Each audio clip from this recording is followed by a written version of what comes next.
नमस्कार दोस्तों, राधे राधे, जय श्री कृष्णा। कैसे हैं आप सभी? भाई नमस्कार। उम्मीद करते हैं आप लोग अच्छे होंगे। आज हम करने वाले हैं व्याकरण की प्रश्नोत्तरी। व्याकरण की प्रश्नोत्तरी में भी मिली-जुली प्रश्नोत्तरी जो आपके एग्ज़ाम के लिए होगी बहुत ज़्यादा लाभकारी। चलिए, बहुत ज़्यादा समय नहीं लेंगे। स्टार्टिंग के 1 मिनट आप स्किप कर सकते हैं। अगर आप नए हैं क्लास में तो हम क्या करते हैं, हम रोज़-रोज़ व्याकरण की नई-नई प्रश्नोत्तरी करते हैं। कुछ प्रश्न आपको मिलते-जुलते लगेंगे पहली क्लास से, कुछ प्रश्न होंगे नए। अच्छा, मिलते-जुलते क्यों? क्योंकि आपको बताया गया था, हम क्या करते हैं, 1-1 सप्ताह में कुछ-कुछ पुराने प्रश्न वापस रख देते हैं ताकि जो-जो कठिन-कठिन प्रश्न थे उनका रिवीजन हो जाए और कम से कम ये देख लिया जाए कि भाई पिछली वाली क्लास में आपका ध्यान था या नहीं था। जो प्रश्न कम से कम सभी लोगों ने लगभग गलत किए थे, जो प्रश्न लगभग 90% 80% बच्चों ने गलत किए थे, वहाँ पर अब दिक्कत आ रही है या फिर अब क्लियर है। वैसे ऐसा करने से क्या होता है, ज़्यादातर हमने नोटिस किया है ऐसा करने से प्रश्न 2 बार 3 बार रिपीट करने से क्या होता है, आप लोगों को क्लियर हो जाता है। फिर डाउट डाउट की कोई उम्मीद नहीं रहती। चलिए, एग्ज़ाम में यही चीज़ें करेंगी फ़ायदा। अगर आप एक ही प्रश्न को 2-3 बार कर रहे हैं तो क्या होता है, थोड़ा-सा बेनिफिट मिल जाता है। चलिए, आज भाई हम करेंगे सबसे पहले मुहावरों वाले प्रश्न हैं, फिर आगे जाकर आपको मिलेंगे संभिन्नार्थक प्रश्न, फिर शब्दयुग्म वाले प्रश्न भी और समानार्थी प्रश्न और अंत में रखे गए हैं आपके लिए संधि वाले प्रश्न भी। उम्मीद करते हैं आज की क्लास आपको अच्छी लगेगी। चलिए, प्रश्नोत्तरी की शुरुआत करें। सबसे पहला प्रश्न है लंगोटी में फाक खेलना। देखे होंगे और बताएँगे कि लंगोटी में फाक खेलना का क्या अर्थ निकलता है? पहलवानी करना, व्यायाम करना, ब्रह्मचारी होना या दरिद्रता में आनंद मनाना। अच्छा, लंगोटी किसका प्रतीक मानी जाती है? 2 लोग लंगोटी पहनते हैं। एक जो भाई नया-नया बच्चा पैदा हुआ है, वो उसे लंगोट पहनाया जाता है, लंगोटी पहनाई जाती है। दूसरा पहलवान लोग भी लंगोटी पहनते हैं।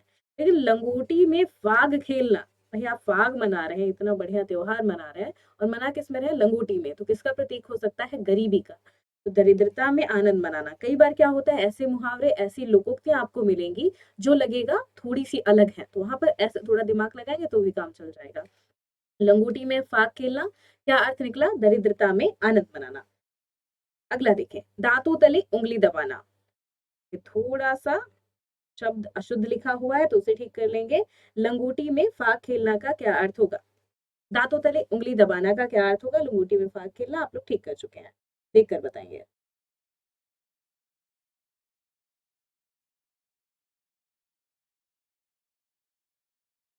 चलिए, दाँतों तले उँगली दबाना, बहुत पछताना, चुप रह जाना, हैरान होना या फिर दर्द महसूस करना। दाँतों तले उँगली दबाना का क्या अर्थ होना चाहिए? बहुत ज़्यादा पछताना, चुप रह जाना, हैरान होना या फिर दर्द महसूस करना।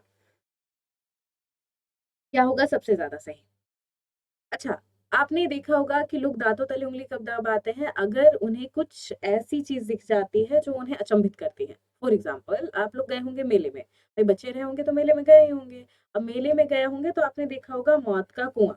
अब इस मौत के कुएँ में आपको क्या ख़ास बात दिखाई देती है कि भाई कुएँ के चारों तरफ की दीवार पर एक आदमी या तो साइकिल चलाता है या तो बाइक चलाता है। कहीं-कहीं आपको मूवीज़ में दिखा होगा कार भी चलाई जाती है। तो ये काम ऐसा अगर आप कभी देखेंगे तो आप क्या करते हैं, दाँतों तले उँगली दबा लेते हैं। आप बहुत ज़्यादा हैरान हो जाते हैं, तो हैरान रह जाना, कुछ ऐसा देखना जो आपको अचंभित कर दे, क्या कहलाएगा? दाँतों तले उँगली दबाना। और मुहावरों का कोशिश करें कि भाई प्रयोग करें, जितना ज़्यादा प्रयोग करेंगे उतना ही ज़्यादा आसान होगा। भाड़ झोंकना का अर्थ बताएँ। भाड़ झोंकना का क्या अर्थ होता है? अनाज भूनना, काम बिगाड़ना, मामूली कमाई करना, व्यर्थ समय नष्ट करना। भाड़ झोंकना का क्या अर्थ होगा? अनाज भूनना, काम बिगाड़ना, मामूली कमाई करना या व्यर्थ समय नष्ट करना। अच्छा, कोई आपसे पूछा आप क्या कर रहे हैं तो आप कहते हैं भाड़ झोंक रहे हैं। कभी-कभी गुस्से में कह देते हैं, कभी-कभी इरिटेट होकर कह देते हैं। क्यों कहते होंगे? क्योंकि आप अनाज भून रहे हैं, काम बिगाड़ रहे हैं, मामूली कमाई कर रहे हैं या फिर व्यर्थ समय नष्ट कर रहे हैं। कभी-कभी घरवाले भी पूछते नहीं है कि जब आप खूब फ़ोन चला रहे होते हैं, भाड़ झोंक रहे हो क्या? इतनी देर से बुला रहे हैं, सुनाई नहीं दे रहा। ये भाड़ झोंकना किसके लिए प्रयोग किया जाता है? व्यर्थ समय बर्बाद करने के लिए। उल्लू सीधा करना, इसका क्या अर्थ होगा? ठगना, उल्लू पालना, खुशामद करना, अपना काम निकालना। ये उल्लू सीधा करना, क्या अर्थ निकलेगा? भाई आप क्या करते हैं? अच्छा, ध्यान दिया होगा कि हमारी गलतियाँ तो हमें कभी दिखाई देती है, लेकिन आपके बहुत से मित्र रहे होंगे, जो क्या करते हैं, जब तक आपका समय अच्छा था, तब तक आपके साथ थे। फिर उनका कुछ काम निकला आपसे और चले गए। काफ़ी लोग आपसे दोस्ती करते हैं क्योंकि काम निकलवाना होता है। अब इतने बड़े हो गए हैं, ऐसा एक्सपीरियंस तो आप लोगों ने लिया ही होगा। ठगना, उल्लू पालना, खुशामद करना या अपना काम निकालना। उल्लू सीधा करने का क्या मतलब होता है? अपना काम निकालना। ठगना से कन्फ्यूज़ ना हो, ठगा इंसान कब जाता है? भाई पैसों से भी ठगा जाता है और भाई अपने व्यवहार से भी ठगा जाता है। तो ठगना थोड़ा अलग हो जाएगा, उल्लू सीधा करना, अपना काम निकालना। माथा ठनकना, अच्छा गधे को बाप बनाना भी आप उसी लिए पढ़ते हैं। गधे को बाप बनाना, उल्लू सीधा करना क्या है, सामने वाले से आप क्या कर रहे हैं, अपने भाई अपने लाभ के लिए दोस्ती वोस्ती कर रहे हैं।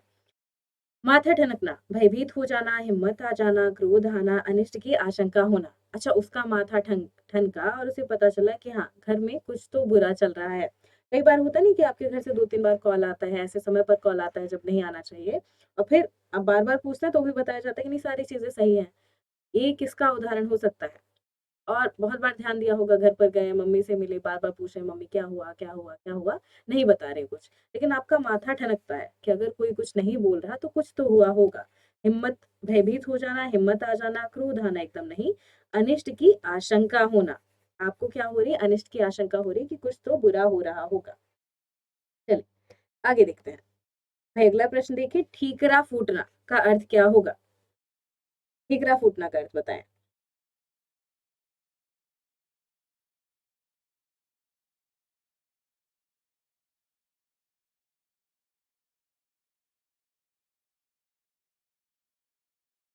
चल ठीकरा फूटना का अर्थ बताएँगे, ज़ोर-ज़ोर से हँसना, दुखी होना, किसी के सर झूठा दोष लगाना या बर्तन तोड़ना। क्या होना चाहिए ठीकरा फूटना का अर्थ?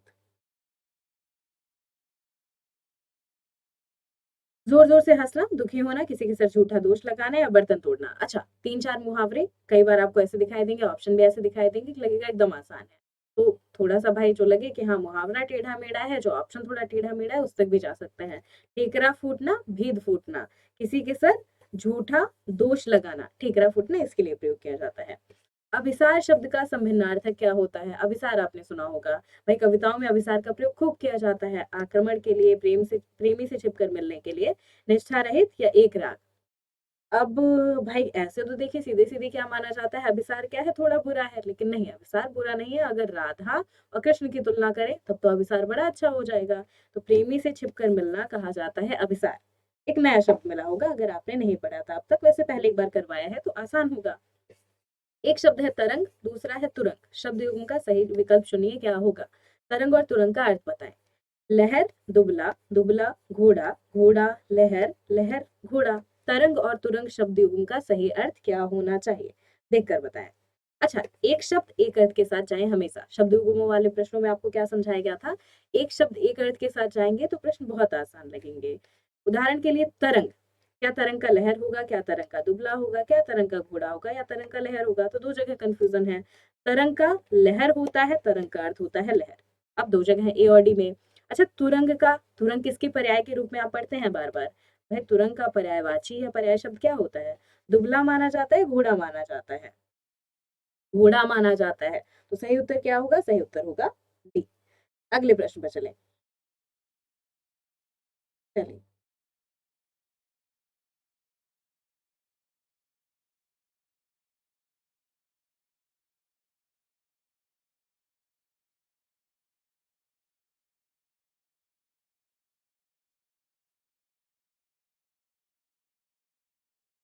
अपेक्षा और उपेक्षा शब्द युग्म का सही विकल्प बताइए। अच्छा, एक शब्द है आपका अपेक्षा, एक है उपेक्षा। शब्द युग्म कैसे शब्द युग्म है ये?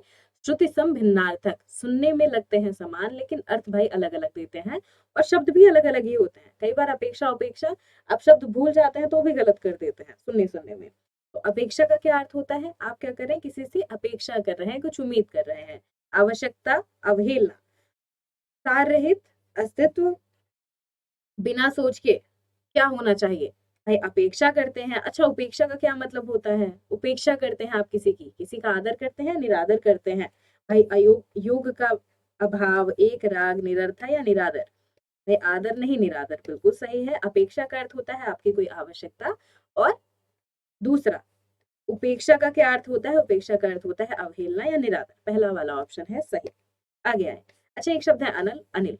बड़ी कंफ्यूजन होती है इसमें। अगर आपने सही से पढ़ा है तो एकदम आसान होगा। कैसे याद रख सकते हैं? जी, कैसे याद रखेंगे? ध्यान दीजिएगा, अनल और अनिल में एक आपको मिलता है नाम। भाई आपके किसी ना किसी दोस्त का या किसी ना किसी मूवी स्टार का आपने नाम सुना होगा अनिल। अब अनिल तो आप नाम सुनते हैं, अनल क्या कभी आपने नाम सुना है? भाई अनल नाम तो कभी नहीं सुना होगा। अब ध्यान दीजिएगा, अग्नि से जुड़ता कभी किसी का नाम सुना है आपने? भाई अग्नि के आप पर्यायवाची पढ़ते हैं, लेकिन अग्नि से जुड़े पर्याय हैं वो बहुत रेयर ही होंगे, कि भाई बड़ा मुश्किल ही है आपको मिले किसी के नाम के रूप में। जो शब्द अच्छे अच्छे होते हैं, जो बड़े प्रचलित प्रचलित हैं, खासकर जो माने जाते हैं सकारात्मक, वो रख दिए जाते हैं किसी न किसी के नाम के रूप में। जैसे सरस्वती है, लक्ष्मी है, ये रख दिए जाते हैं नाम। दुर्गा भी नाम रखा जाता है, शिव भी नाम रखा जाता है। लेकिन ध्यान दीजिए, क्या कभी किसी का नाम आपको रावण मिलेगा? भाई नहीं मिलेगा। क्या किसी का नाम मिलेगा हिरण्यकश्यप? नहीं मिलेगा। तो भाई नकारात्मक नाम नहीं रखे जाते। वैसे आपका अग्नि है तो सही शब्द, भाई अग्नि का अगर सदुपयोग देखें तो बहुत से सदुपयोग हैं, लेकिन ये नाम आपको मिलते नहीं है। तो इसीलिए अनिल कैसे याद रखेंगे? अनिल क्या देता है? भाई आपका जीवन, जीवन की मूलभूत आवश्यकताओं में सबसे बड़ी आवश्यकता आपकी क्या है? भाई हवा की जरूरत होती है, ऑक्सीजन की जरूरत होती है सांस लेने के लिए। अब हवा में ही आपको ऑक्सीजन मिल जाएगी। तो अनिल का अर्थ क्या हो जाता है? हवा। अगर बात आती है अनल की, तो अनल का अर्थ क्या होगा? आग। अगर कंफ्यूजन है तो यहाँ से क्लियर हो जाएगा। अगर कंफ्यूजन नहीं थी तब तो भाई हमने जबरदस्ती सुना दिया, लेकिन हाँ, एक बच्चे को भी क्लियर हो जाए तो भी चलेगा। असाध और असाधु शब्द युग्म का सही विकल्प चुनिए। एक है असाध, दूसरा है असाधु। बताएं क्या अर्थ होगा? क्या असाध का अर्थ होता है कठिन? क्या असाध का अर्थ होता है अशुद्ध? क्या असाध का अर्थ होता है नश्वर? या असाध का अर्थ होता है बुरा? असाध या असाधु, बहुत बार अ उपसर्ग से जो शब्द बनते हैं वो विपरीत वाले भी होते हैं। तो जो साध है उसका उल्टा असाध होगा। जो साधु है, साधु अर्थात सज्जन, उसका उल्टा क्या हो जाएगा? असाधु हो जाएगा। तो असाधु तो बिल्कुल दुष्ट हुआ। साध क्या है? जिसे आसानी से साधा जा सके, जो बहुत ही सरल है। अच्छा, महिलाओं का व्यवहार क्या कहा जाता है? आसानी से साधा जा सकता है, नहीं साधा जा सकता? ये तो वैसे आपके ऊपर निर्भर करता है, आप जो भी मान लें। बाकी भाई सही उत्तर क्या होगा? कठिन और दुष्ट है सही। हम कुछ उदाहरण ऐसा दे देंगे कि भाई आप ही लोग परेशान हो जाएंगे कि इसमें कहाँ पर जाए। अशोच और असौच शब्द उनका सही विकल्प बताइए। एक है असोच, जो भाई सोच से थोड़ा परे है। एक है अशौच, क्या होगा? देखकर बताएं कौन सा उत्तर ज्यादा सही होगा। ज्यादा सही होगा, ज्यादा सटीक बैठेगा आपके हिसाब से?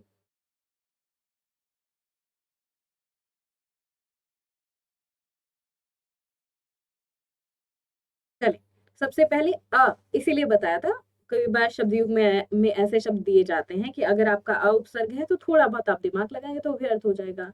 अच्छा, सोच क्या होता है? सोच क्या होता है?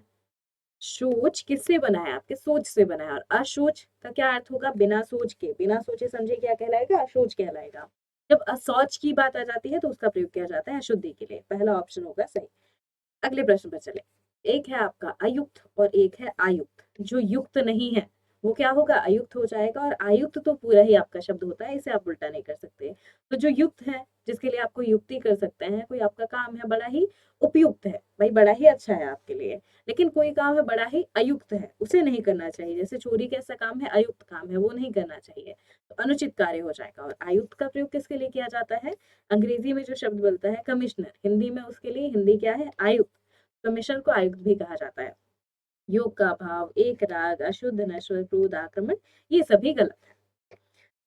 अगले प्रश्न पर चलें। एक शब्द है आपका इति और एक है ईति। शब्द योगी का सही विकल्प चुनिए, क्या होगा? एक है इति, दूसरा है ईति।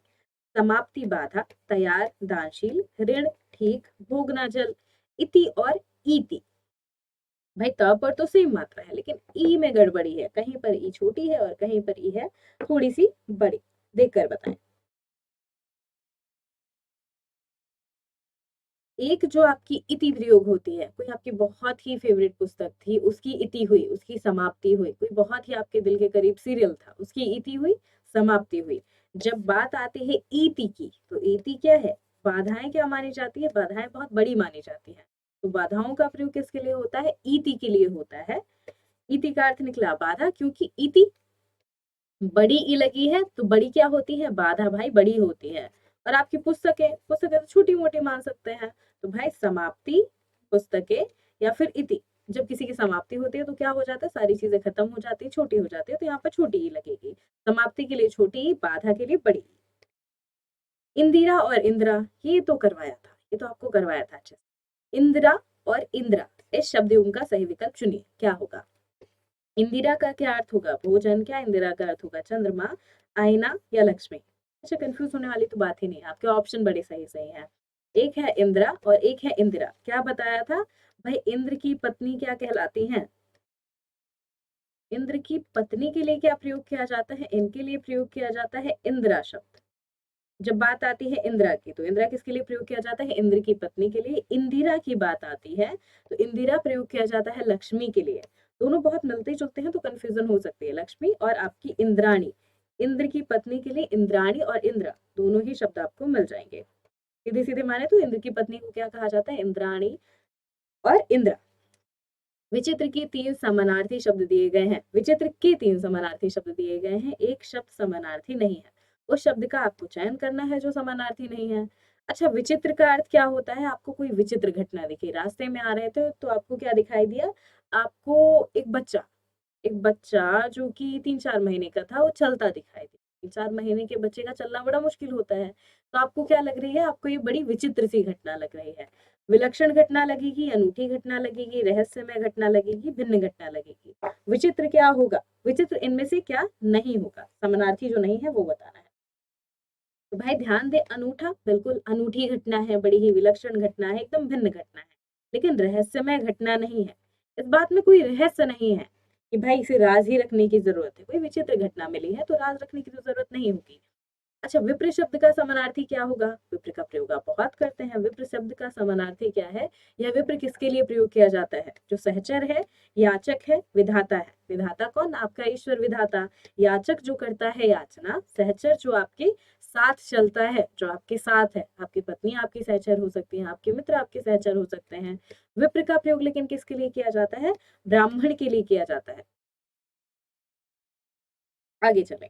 वृषभानुजा किस शब्द का समानार्थी है? थोड़ा सा दिमाग लगाएं। वृषभानुजा, अंत में अगर जा लगा होता है तो किसके लिए प्रयोग किया जाता है? पुत्री के लिए प्रयोग किया जाता है। तो वृषभानु की कन्या, वृषभानु की कन्या, वृषभानु की चा क्या कहलाएंगी? जानकी, पार्वती, राधा या सीता। तो राधा के लिए वृषभानुजा का भी प्रयोग किया जाता है। वृषभानु की कन्या मानी जाती है राधा। आगे देखें, सतर्कता शब्द का समानार्थी शब्द दिए गए विकल्पों में से कौन सा है? सतर्कता का समानार्थी बताना है। उचित होगा। क्या सतर्कता का समानार्थी होता है उचित? क्या सतर्कता का समानार्थी होता है समझदारी? या सतर्कता का समानार्थी होता है मुस्तैदी? सार्थकता। सतर्कता का सही समानार्थी क्या होगा? देखिए और बताएं। अच्छा, आप क्या है, बहुत ज्यादा सतर्क होकर रोड क्रॉस करते हैं। अगर खासकर आपके साथ कोई छोटा बच्चा है तब तो आप और ज्यादा सतर्क होकर रोड क्रॉस करते हैं। अपनी जान जाए तो जाए, लेकिन हाँ, जिसकी हमें जिम्मेदारी दी गई है उसे कुछ नहीं होना चाहिए। तो सतर्कता शब्द का समानार्थी क्या हो सकता है? कोई कार्य है वो उचित है। क्या रोड क्रॉस करना कभी उचित माना जाएगा? ऐसा थोड़ी है। रोड क्रॉस करना उचित थोड़ी है। भाई जरूरत है आपको उस पार जाना, दूध दूध लेने के लिए, तो रोड तो क्रॉस करना पड़ेगा। उचित की बात तो नहीं आती। सतर्कता समझदारी से जुड़ा है या नहीं जुड़ा, नहीं पता। मुस्तैदी से जुड़ा है या नहीं, सार्थकता से जुड़ा है या नहीं। सार्थकता किसके लिए प्रयोग किया जाता है? जो कार्य, जो भाई शब्द आपका सार्थक है, अर्थ देने वाला है। मुस्तैदी और सतर्कता आपके पर्यायवाची माने। आगे देखें, आगे देख लीजिए। कहा जा रहा है कि सौमित्र शब्द निम्न में से किसका समानार्थी है? सौमित्र, लक्ष्मण, अर्जुन, राम, भीम। सुमित्रा शब्द सुना है आप लोगों ने? सुमित्रा, दशरथ की भाई 3 पत्नियां थी। सुमित्रा क्या उनमें से एक थी या नहीं थी? अब सुमित्रा नंदन कौन माने जाते हैं? भाई सुमित्रा के नंदन कौन है? अगर हम बात करें भाई पवन सुत की, तो पवन के सुत कौन कहे जाते हैं? हनुमान कहे जाते हैं। ऐसे अगर हम सुमित्रा नंदन कहेंगे तो सुमित्रा के नंदन कौन? लक्ष्मण। सुमित्रा के पुत्र कौन थे? लक्ष्मण थे। सुमित्रा नंदन प्रयोग किया जाता है लक्ष्मण के लिए। और सौमित्र भी प्रयोग किया जाता है, जो ऊपर आपका प्रश्न था। दिए गए विकल्पों में से सखा का समानार्थी बताना है। सखा, मित्र होगा, सूखा होगा, सुखी या सखी? सखी पर एकदम नहीं जाए। सखी सिर्फ फीमेल मित्र के लिए प्रयोग किया जाता है। दो लड़कियां हैं, आपस में मित्र हैं, तो सखी सखी कहते रहते हैं। सखी सुनो, कैसी हो? एकदम सब कुछ ठीक? घर पे सब ठीक? खाना वाना बनाया कि नहीं बनाया? तो कमेंट बॉक्स में सखी सखी करके चलते रहिए। लेकिन सखा का जो सही पर्याय होता है वो होता है आपका मित्र।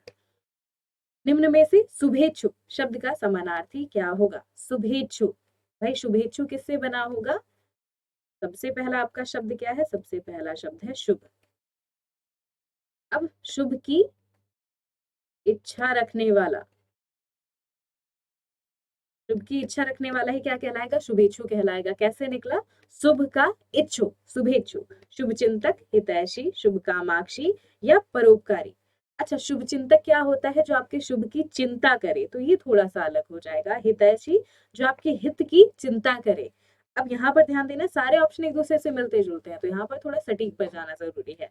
शुभ की चिंता करने वाला, आपके शुभ की चिंता करने वाला शुभ चिंतक हो जाएगा। शुभ चिंतक और शुभेच्छु में अंतर कैसे करें? ध्यान दें, आपकी माता क्या होती हैं? हमेशा आपके शुभ की इच्छा रखती हैं।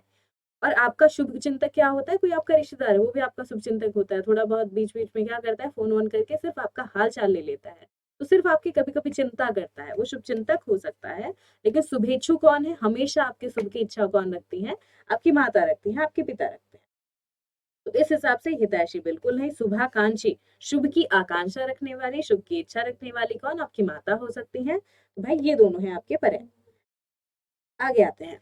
इनमें से हाथी का समानार्थी शब्द कौन सा नहीं है? हाथी का समानार्थी कौन सा नहीं है? हस्त नहीं होगा, दंती नहीं होगा, हस्ती नहीं होगा या करी नहीं होगा। करी तो आपने पढ़ा होगा भाई। करी हाथी के पर्याय में तो प्रयोग किया ही जाता है, हाथी के पर्याय के लिए खूब प्रयोग करते हैं आप करी शब्द का। हस्ती का भी प्रयोग होता है, दंती का भी होता है, लेकिन हस्त का नहीं होता। हस्त किसमें बदल जाता है? हस्त आपका बदल जाता है हाथ में। हस्त का तद्भव क्या बनेगा? हाथ बन जाएगा। तो ये हाथ के लिए प्रयोग होता है, हाथी के लिए बिल्कुल नहीं। इनमें से अनुपयुक्त समानार्थी जोड़ा पहचानना है आपको, कौन सा होगा ऐसा समानार्थी जोड़ा जो कि उपयुक्त नहीं है? बादल, नीर, केश, बाल, द्रव्य, वित्त, केला, कदली। इनमें से बताना है कौन सा जोड़ा है जो कि सही नहीं है, अनुपयुक्त समानार्थी है। अच्छा, बादल का पर्याय क्या नीर होगा? केश का बाल बिल्कुल होता है। भाई द्रव्य का वित्त बिल्कुल होता है। द्रव्य का प्रयोग पानी के लिए भी किया जाता है। द्रव्य का प्रयोग भाई किया जाता है वित्त के लिए। आपने सुना होगा अंग्रेजी में भी भाई चलता है, लिक्विड क्या है? आपकी मनी क्या है? लिक्विड है। केला, कदली एक दूसरे के पर्याय है, लेकिन बादल और नीर एक दूसरे के पर्याय नहीं है। बादल के लिए देखेंगे तो आपको जलद मिलेगा, और नीर के लिए देखेंगे तो आपको क्या मिलेगा? भाई नीर के लिए जल मिलेगा। ऐसे देखें तो बादल के लिए आपको नीरद शब्द मिलता है, और नीर तो नीर रह गया, नीर देने वाला नीरद हो जाएगा, लेकिन बादल का पर्याय नहीं बनेगा। आगे आए, कोप और रोष किस शब्द के समानार्थी शब्द हैं? कोश और कोप और रोष देखकर बताएं किसके समानार्थी हैं। इनका प्रयोग किसके लिए किया जाता है, कोप और रोष का? मोद के लिए किया जाता है, क्रोध के लिए, आनंद के लिए, हर्ष के लिए। अच्छा, आनंद और हर्ष तो भाई बहुत ही अलग हो गए। हर्ष क्या है? आपको खुशी हो रही है, आपका अच्छा रिजल्ट आएगा, आपको खुशी होगी। आपको आनंद होता है अगर आपको कोई मिठाई विठाई मिल जाती है। आपको मोद होता है, हर्ष होता है, खुशी होती है। लेकिन कोप और रोष क्रोध के लिए प्रयोग हो जाता है। कोई ऋषि मुनि क्या होते हैं? कोपित होते हैं, रोषित होते हैं, क्रोधित होते हैं, तो क्या करते हैं? शाप देते हैं। यहाँ से समझ सकते हैं। खेचर का पर्याय क्या होगा? आकाश में चलने वाले को खेचर कहा जाएगा, पक्षी को खेचर कहा जाएगा, ग्रह को खेचर कहा जाएगा, इनमें से सभी खेचर कहलाएंगे। देखकर बताएं। ये आकाश में चलने वाला पक्षी, ग्रह, इनमें से सभी देखकर बताएंगे क्या होगा।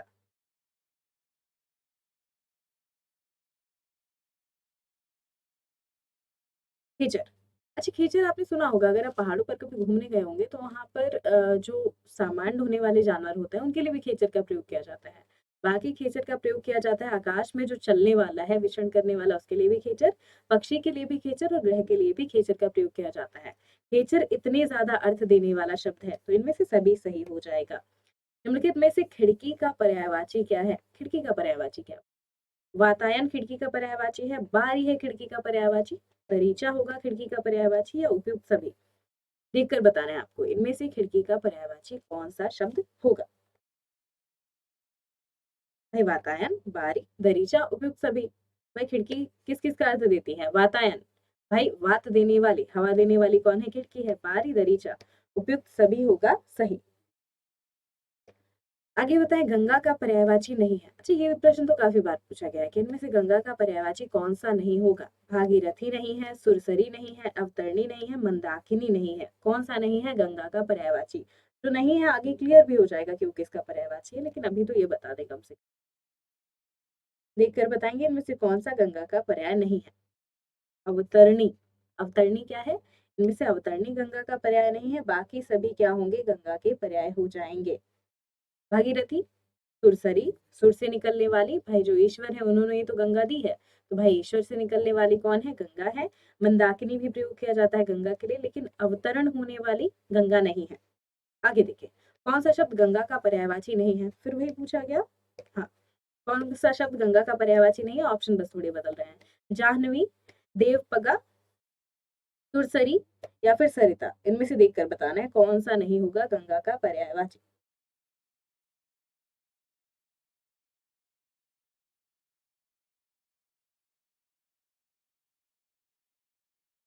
जाह्नवी बिल्कुल है, देवपगा बिल्कुल है, सुरसरी बिल्कुल है, मंदाकिनी बिल्कुल है, लेकिन सरिता किसका पर्याय होता है, भाई सरिता तो नदी का पर्यायवाची माना जाता है, तो क्या करें, प्रश्न गलत हुआ ना। तो सरिता किसका पर्यायवाची होगा, नदी का हो जाएगा।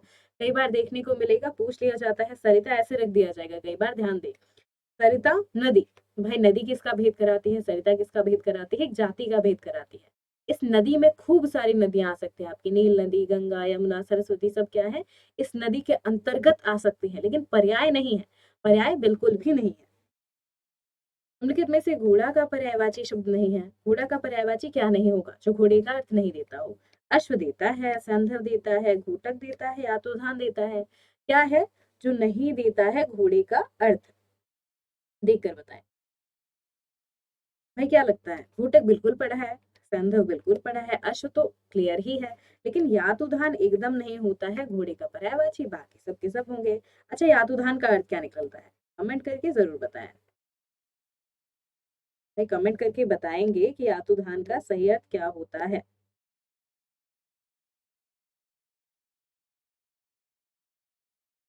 चलिए आगे चलते हैं। अधोलिखित में से कौन एक घर का पर्यायवाची है, देखकर बताएं।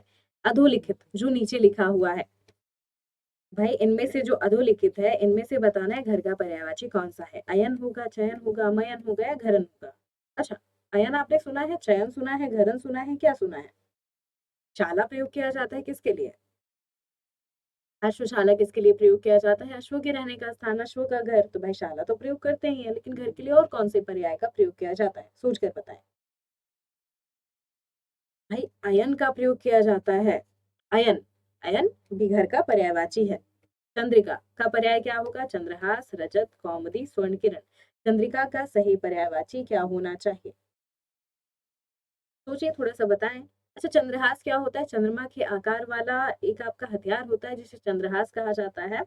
कौमुदी किसे कहा जाता है, क्लियर करके बताएं। रजत किसे कहा जाता है, भाई रजत तो चांदी को कहा जाता है। स्वर्ण किरण, स्वर्ण की किरण कौन प्रदान करता है, और बाकी आपका बचता है कौमुदी, तो चंद्रिका का सही पर्यायवाची क्या है, कौमुदी माना जाता है। कौन सा शब्द जंगल का पर्यायवाची नहीं है, कांतार तो फिल्म आई है, कांतार से तो कंफ्यूज ना हो। कांता देखें, अटवी देखें, कानन देखें, कानन बिल्कुल माना जाता है, अटवी बिल्कुल माना जाता है। कांता प्रयोग किया जाता है स्त्री के लिए, नारी के लिए प्रयोग किया जाता है कांता शब्द, कंफ्यूज नहीं होंगे इससे। चलिए आगे चलते हैं। जाह्नवी शब्द का पर्यायवाची क्या है, कुमुदिनी, रश्मि, नलिनी या मंदाकिनी। भाई जाह्नवी का पर्यायवाची क्या है, जाह्नवी पीछे आप पढ़ कर आए थे, जाह्नवी अर्थात क्या, जाह्नवी अर्थात आपकी गंगा, गंगा का ही एक पर्याय क्या है, गंगा का एक पर्याय क्या है, जाह्नवी है। कुमुदनी गलती से निकला, कुमुदनी पर नहीं जाएंगे, भाई मुंह से बस निकला है, यहाँ पर गलती नहीं हुई है, तो कंफ्यूज ना हो। नलिनी है, रश्मि है, कुमुदनी है या है मंदाकिनी। अच्छा, कुमुदनी एक फूल के लिए प्रयोग किया जाता है, चाहे तो गूगल कर लेंगे, एक लाल रंग का फूल होता है, कहीं कहीं सफेद रंग का भी फूल मिलता है, वैसे तो सफेद कुमुदनी माना जाता है, सफेद कमल भी कहते हैं, तो उसे कुमुदनी कहा जाता है। रश्मि आपका, नलिनी आपका, मंदाकिनी आपका, तो मंदाकिनी, जाह्नवी, गंगा, तीनों एक दूसरे के हैं, पर गंगा के लिए ही प्रयोग किया जाता है ये नाम। इनमें से दिए गए विकल्पों में से आपको बताना है, एक है जो कि पर्यायवाची नहीं है, उसे छांटिए कौन सा होगा। खड्ग तलवार का पर्याय है या नहीं है, अस्सी है तलवार का पर्याय नहीं, करवाल और कुठार, इनमें से कौन सा तलवार का पर्याय है या नहीं, सभी के सभी देखकर लग रहे होंगे या सुनकर लग रहा होगा, अगर आपने सही से देखी है महाभारत, सही से देखी है भाई रामायण, जो सीरियल पर आती थी, क्योंकि रामचरितमानस के आधार पर ही बनी है, लेकिन फिर भी जो आपने टीवी पर देखी है तो उसके आधार पर आपको ये तो पता होगा सभी हथियार के नाम है। कुठार क्या होता है, कुठार थोड़ा अलग हो जाता है, कुठार आपका कैसा हथियार है, थोड़ा चाकू जैसा, इसका आकार थोड़ा सा छोटा हो जाएगा, इसकी मूठ थोड़ी मोटी होती है। अब खड्ग, असी, करवाल, ये तीनों तलवार के लिए प्रयोग किया जाता है। पयोधि का सही संधि विच्छेद देखें और बताएं क्या होगा। पयोधि का सही संधि विच्छेद बताएं।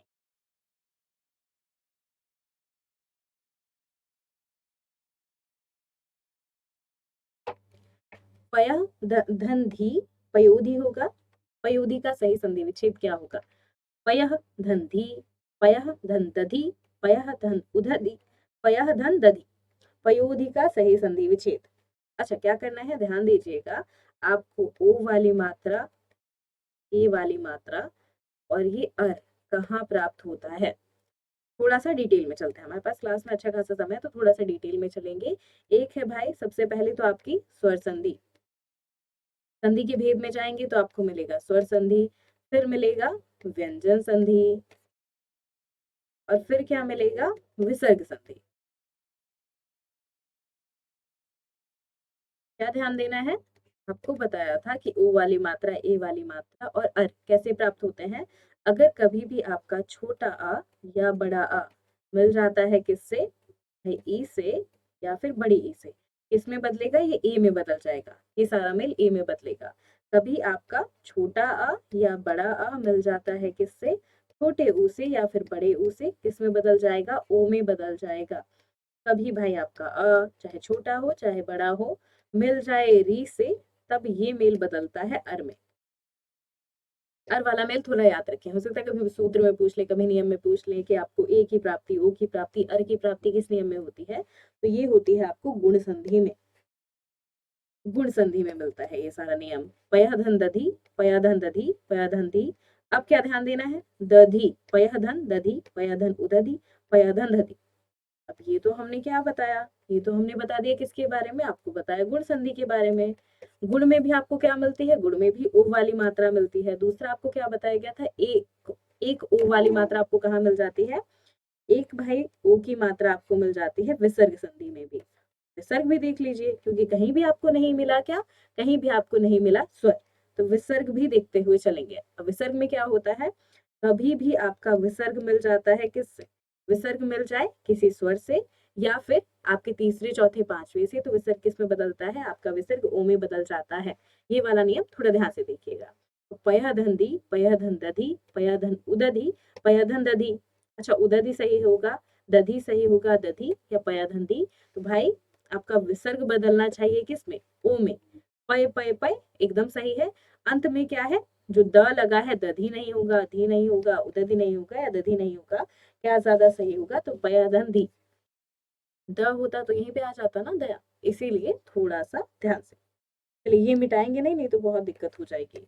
भाई सूत्र थोड़ा ध्यान से देखिएगा, काफी बार पूछा जा रहा है आजकल सूत्र अलग अलग एग्जामों में, तो थोड़ा ध्यान से।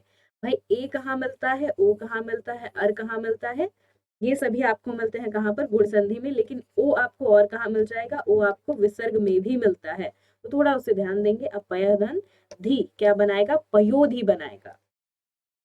आगे चले, विसर्ग संधि क्या है, निष्कर्म में है, संयोग में है, सदैव में है या गिरीश में है। अब कैसे करें, आपको क्या बताया था, गिरिधन ईश, गिरी का ईश्वर, पर्वतों का ईश्वर क्या कहलाएगा, गिरीश कहलाएगा। दोनों मात्राएं क्या है, ई का मेल हुआ है, छोटी ई का मेल हुआ है, हमने बड़ी ई लिख दी है, छोटी ई का मेल हो गया है बड़ी ई से, ये आपकी छोटी ई, इसका मेल हो जाता है बड़ी ई से। संधि क्या होगी, दोनों मिलकर क्या बनाएगा भाई, दीर्घ संधि बनाएंगे। आगे देखें, सदैव, सदा धन एव क्या बनाएगा, सदैव बनाएगा। अब यहाँ पे कौन सी संधि है, वृद्धि संधि है। संयोग देख ले, समधन योग क्या बनाता है, संयोग बनाता है। आगे देखेंगे निष्कर्म, तो ये है आपका निधन कर्म। क्यों, क्योंकि क लगा है, क का उच्चारण आप कहाँ से करते हैं, कंठ से करते हैं। तो आपके पहले दूसरे, चाहे क ख हो, चाहे वो आपका ट ठ या आपका हो प फ, अगर विसर्ग के बाद इनसे कभी मेल होता है, इनके अलावा कभी भी मूर्धा वाले श से भी मेल हो जाता है, तो आपका ये जो विसर्ग है ये बदलकर मूर्धा वाला श बन जाता है। ये वाला नियम भी ज्यादा करवाया जा रहा है ताकि ये वाला नियम थोड़ा याद हो जाए। अत्युक्ति शब्द में कौन सी संधि है, अत्युक्ति में संधि बताएं। दीर्घ संधि होगी, गुण संधि होगी, यण है या है अयाति। अत्युक्ति क्या करना है, बस बीच में ध्यान दीजिए क्या लगा हुआ है, यह लगा है तो क्या करना है आपको, अगर बीच में आपको यह मिलता है तो क्या करेंगे, थोड़ा सा सूत्र देखिए, ध्यान देंगे आपको य, व और र, स्वर संधि में ही कहीं आपको य व र प्राप्त होता है मिल से। कैसे प्राप्त होगा? अगर कभी भी आपकी ई चाहे छोटी है चाहे बड़ी है मिल जाती है किसी भी विजातीय स्वर से, तो ये आपकी ई किस में बदल जाएगी? य में बदल जाएगी और बाकी के वर्ण वैसे के वैसे ही लिख दिए जाएंगे। थोड़ा सा व को भी देख लेंगे। व को लेकर क्या होता है? कभी भी आपका छोटा ऊ है या फिर है बड़ा ऊ, कभी भी मिल जाता है किसी विजातीय स्वर से, तो किस में परिवर्तित हो जाता है? ऊ आपके परिवर्तित हो जाते हैं व में। यही बात री की आती है। कभी आपका री मिल जाए किसी विजातीय स्वर से, भाई विजातीय का क्या मतलब होता है? अपने को छोड़कर कोई दूसरा, विजातीय अर्थात अपने को छोड़कर कोई दूसरा। तो कभी री मिल जाए किसी विजातीय से तो किस में बदलेगा? ये आपका बदल जाएगा, थोड़ा सा इसे लिख देते हैं, विजातीय थोड़ा सा दूर जा रहा है, ठीक है। री मिल जाए किसी से, किसी विजातीय स्वर से, तो किस में बदल जाएगा? ये आपका बदल जाएगा री अर में। अब ये कहाँ प्राप्त हुए आपको? दीर्घ में, गुण में, यण में या अयादि में? तो यण संधि में मिलता है। दीर्घ में या तो आपको मिलेगा बड़ा आ, या तो मिलेगी बड़ी ई, या तो मिलेगा बड़ा उ। आगे चले, बालोचित शब्द का सही संधि विच्छेद क्या है? बालोचित का सही संधि विच्छेद बताएंगे।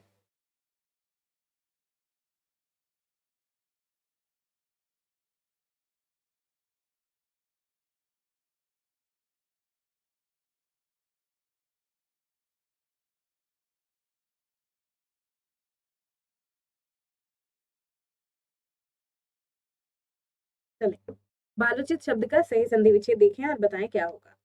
बालो धनचित होगा, बाल धन उचित होगा, बालाधनचित, बाधन लोचित, क्या होना चाहिए? बालोचित का सही संधि विच्छेद क्या होगा? देखिए और बताएं। अच्छा, इसके बाद चाहे तो थोड़ा सा सूत्र क्लियर कर लेते हैं, एक बार संधि थोड़ी सी क्लियर करके समझा दी जाएगी ताकि आगे डाउट कम हो। बालोचित देखें, फिर इसके बाद क्लियर कर दिया जाएगा। बालोचित शब्द के सही संधि विच्छेद क्या होगा? अब फिर से आपको ओ वाली मात्रा मिली, अब ओ वाली मात्रा भी मिली है, कहीं विसर्ग नहीं है तो विसर्ग संधि पर नहीं जाएंगे। विसर्ग संधि के लिए भाई क्या ध्यान देना था? विसर्ग संधि के लिए भाई विसर्ग का होना जरूरी है, विसर्ग तो है नहीं, सीधे सीधे आप जा सकते हैं। ओ कहाँ मिलता है? गुण में मिलता है। अब गुण संधि में मिलता है तो गुण संधि के लिए क्या कर सकते हैं? ध्यान दीजिएगा, ओ मिलेगा कब?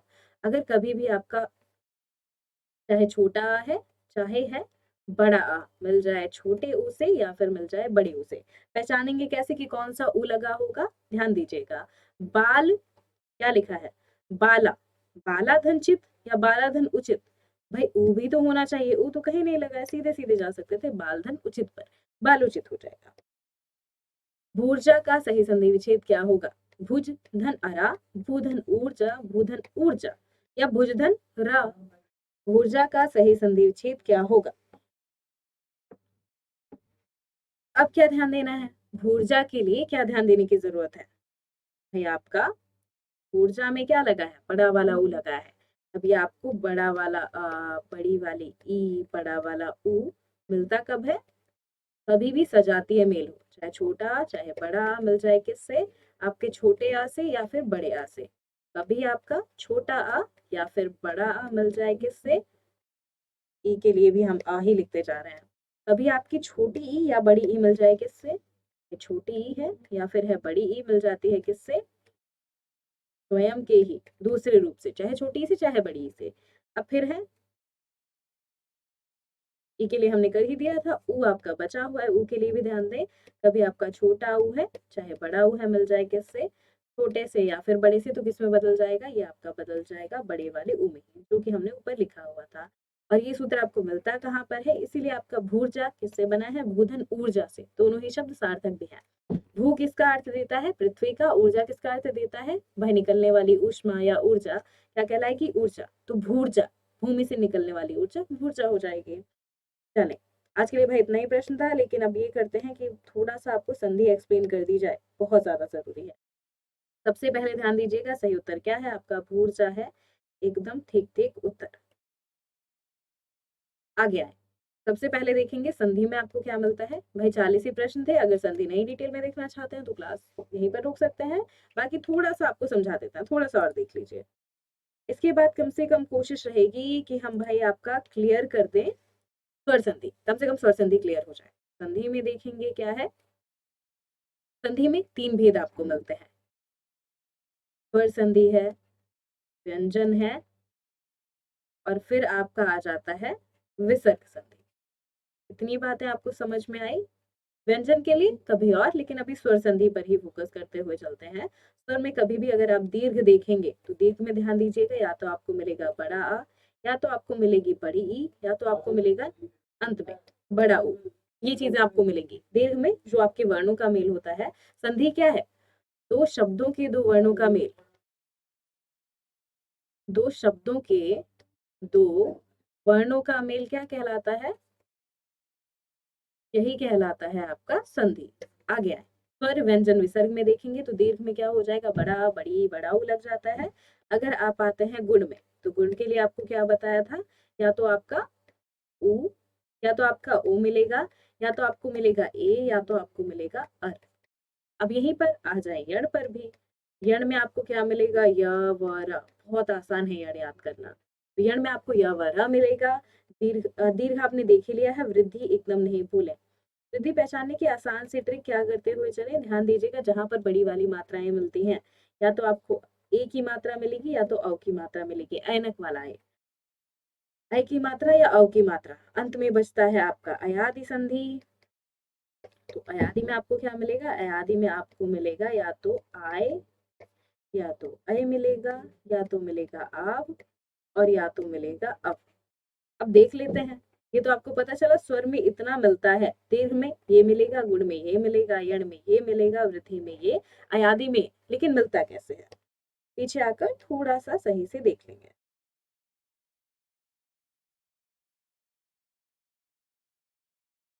चले भाई, दीर्घ में यहीं से देख लेंगे तो थोड़ा आसान पड़ जाएगा।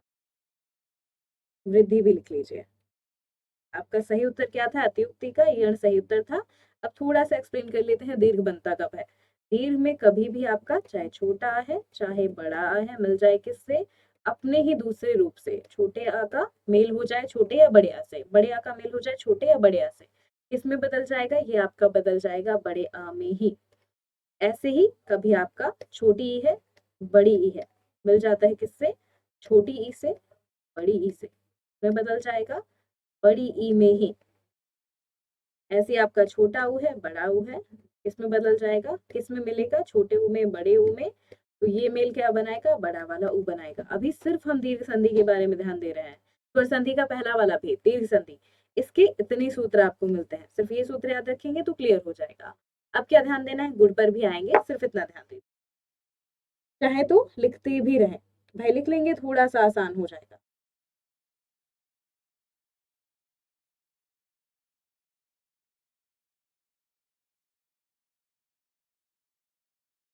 चले, अच्छा, अब भाई बड़े वाले आ का उदाहरण ले लीजिए। बड़े वाले आ का उदाहरण देखेंगे तो आपको क्या मिल जाता है भाई, सबसे पहले आपको क्या मिलता है, हिमधन आलय। हिमधन आलय क्या बनाएगा, हिमालय बनाता है। कैसे, क्योंकि हिमालय लिख दिया है हमने, ये भी दिक्कत है, लिखा हुआ है ऊपर भी और नीचे भी।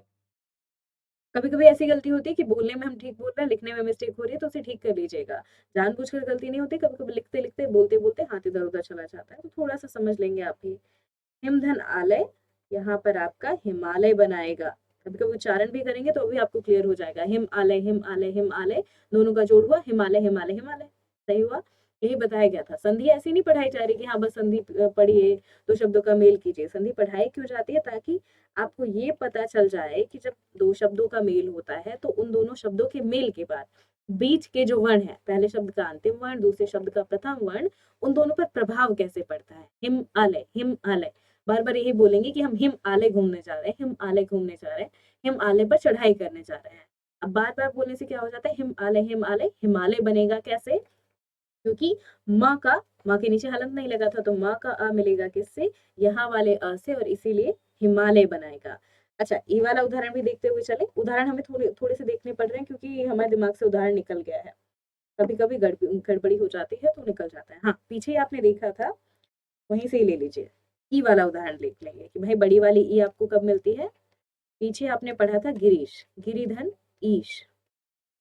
छोटी वाली ई का मेल हुआ है बड़ी वाली ई से, छोटी वाली ई का मेल हुआ बड़ी वाली ई से, क्या बनाएगा, गी वैसे का वैसा ही, र पर अब बड़ी वाली मात्रा, क्योंकि दोनों बड़ी वाली मात्रा है, और अंत में श, गिरीश हो जाएगा। तो दोनों मिलकर क्या बना रहे हैं, गिरीश बना रहे हैं। ऊ वाला भी देखते हुए चलेंगे। उदाहरण के लिए देखें,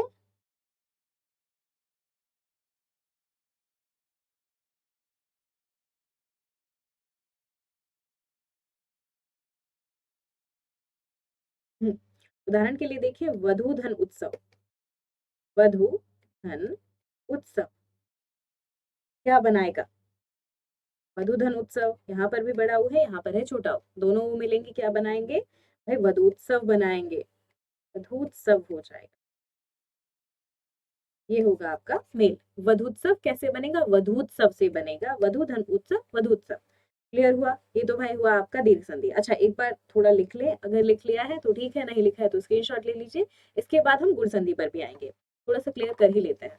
भाई हर बार लंबा लंबा पढ़ाने में तो थोड़ी दिक्कत आती है। आज आपके 40 प्रश्न पहले ही पूरे हो गए, तो कोशिश करते हैं कम से कम संधि में भी आपका स्वर संधि क्लियर कर दिया जाए।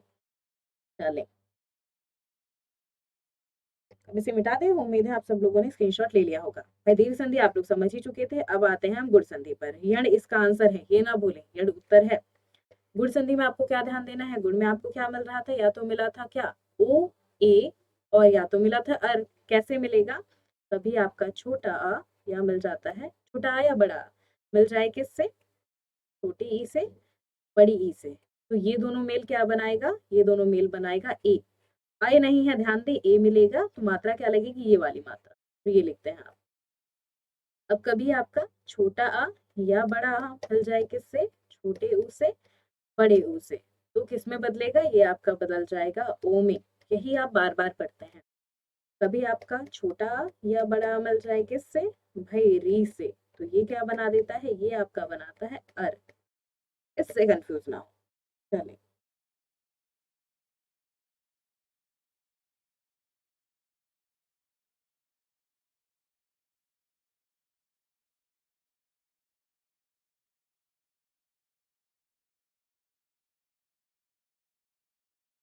चलिए। अच्छा, उदाहरण हम हमें खोलने पड़ रहे थे बार बार, तो उदाहरण हमने देख लिया है। सबसे पहले आपका किस पे जाए, ई वाले उदाहरण पर जाए। भाई उदाहरण के लिए देखिए, महाधन ईश, महाधन ईश क्या बनाता है, महाधन ईश आपका बनाएगा महेश। क्यों महेश बनाएगा, भाई क्योंकि बड़े आ का मेल हुआ है किससे, ई से, और दोनों का मेल क्या बनाएगा, ये वाला ए बनाएगा, तो महेश हो जाएगा। अब देख ले आप ओ वाला उदाहरण। भाई पीछे आप काफी बार कर आ चुके हैं, महाउर्मी या जल उर्मी। जल उर्मी पर देख लीजिए, जलधन उर्मी। उर्मी वाले शब्द काफी बार गलत होते हैं, तो यहाँ पर अगर उर्मी शुद्ध लिखेंगे तो ये काफी ठीक हो जाएगा। जलधन उर्मी क्या बनाएगा, छोटा वाला अ मिल रहा है किसी भी ऊ से, चाहे छोटा है चाहे बड़ा है, चाहे छोटा है चाहे बड़ा है, मिलेगा तो क्या ही बनेगा, जलोर्मी ही बनेगा। अब ये जलो हो जाएगा दोनों मिलकर, और अंत में क्या आ जाएगा, आपका उर्मी आ जाएगा। ठीक है, जलोर्मी। यण में क्या मिलेगा, अच्छा अभी तो रह गया आपका री वाला ही। री तो काफी आसान है। कैसे आसान है, देवधन ऋषि, देवधन ऋषि, देवधन ऋषि, अ मिला री से क्या बनाएगा, देवर्षि हो जाएगा। व को सहारा दिया किसने, अ ने सहारा दिया, और अंत में क्या आ जाएगा, री वाली मात्रा यहाँ पर, देवर्षि। ठीक है, उम्मीद करते हैं यहाँ से आपको समझ में आ गया होगा गुण भी। अब थोड़ा सा यण भी बता दिया जाए, या फिर पहले बताया जाए आप लोगों को वृद्धि। हमें लगता है पहले वृद्धि बता देना चाहिए, थोड़ा ज्यादा आसान। पहले बताते हैं वृद्धि, फिर उसके बाद आप लोगों को बताया जाएगा यण। ठीक है, वृद्धि पर आए, वृद्धि यहाँ नहीं लिखा है, यहाँ पर ही लिख लेंगे वृद्धि। वृद्धि कैसे क्लियर करें, ध्यान दीजिएगा। कभी आपका छोटा आ मिल जाता है बड़े आ से, छोटा आ या बड़ा आ मिल जाता है किससे, ये आपका मिल जाता है ए से या ऐ से। कभी भी मिले ए से या ऐ से, तो किस में बदलेगा, ये आपका बदल जाएगा बड़े वाले ऐ में ही। ये आपका क्या कहलाएगा, यही आपका कहलाता है वृद्धि संधि। आपको क्या बताया गया था, वृद्धि वाली मात्राएं, बड़ी वाली मात्राएं। कभी आपका छोटा आ या बड़ा आ मिल जाए किससे, भाई ओ से या फिर औ से, तो आपको क्या मिलेगा, अंत में आपको मिलेगा औ ही, बड़ा वाला औ। अब ये दोनों मात्राएं, अ वाली मात्रा, अ वाली मात्रा, कैसे कैसे क्लियर हो जाती है? मात्रा आपको क्या दिखाई देगी? यही दोनों मात्राएं आपको दिखाई देंगी। इनसे क्लियर हो जाता है कि वृद्धि संधि का उदाहरण है ये। उदाहरण के लिए देखिए, एक धन एक, क्या हुआ है? अ का मेल किससे हुआ? ए से हुआ, क्या हो जाएगा? एकैक हो जाएगा। ऐसे ही मत धन एक देखें, या फिर सीधे सीधे देखिए, बहुत कॉमन उदाहरण है आपका सदैव। सदैव देख लीजिए,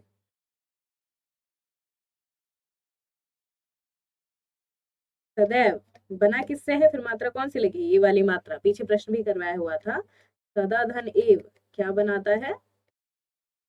सदैव बनाता है, क्योंकि बड़ा वाला है, ए से मेल हुआ तो सदैव बनाएगा। अब क्या करना है? ऐसे ऐसे प्रैक्टिस करते रहिए, क्लियर हो जाएगा। इसके बाद आपका बचता है यण संधि और अयादि संधि। कोशिश रहेगी कि उसे अगली क्लास में क्लियर कर ले।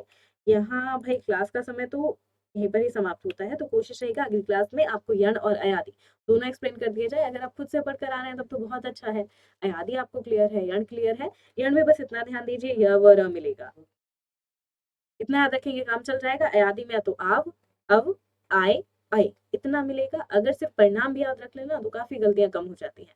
चलिए, मिलते हैं अगली क्लास में, तब तक के लिए अपना ध्यान रखें। धन्यवाद। अच्छा, क्लास कैसी लगी जरूर कमेंट करके बताएं। प्रश्न अच्छे लगे, क्लास कैसी लगी, सूत्र कैसे अच्छे लगे, और भाई टेलीग्राम चैनल तो ज्वाइन कर ही लीजिए। बाकी मिलेंगे अगली क्लास में, तब तक के लिए अपना ध्यान रखें। अगर कोई समस्या हो, अगर कोई डाउट हो रहा हो, किसी प्रश्न का उत्तर सही नहीं लगा, किसी प्रश्न में हमने कोई गलती कर दी, तो भी आप कमेंट करके बता सकते हैं। बिल्कुल दिल खोल कर कमेंट कीजिए। चलिए, मिलते हैं अगली क्लास में, तब तक के लिए अपना ध्यान रखें। धन्यवाद।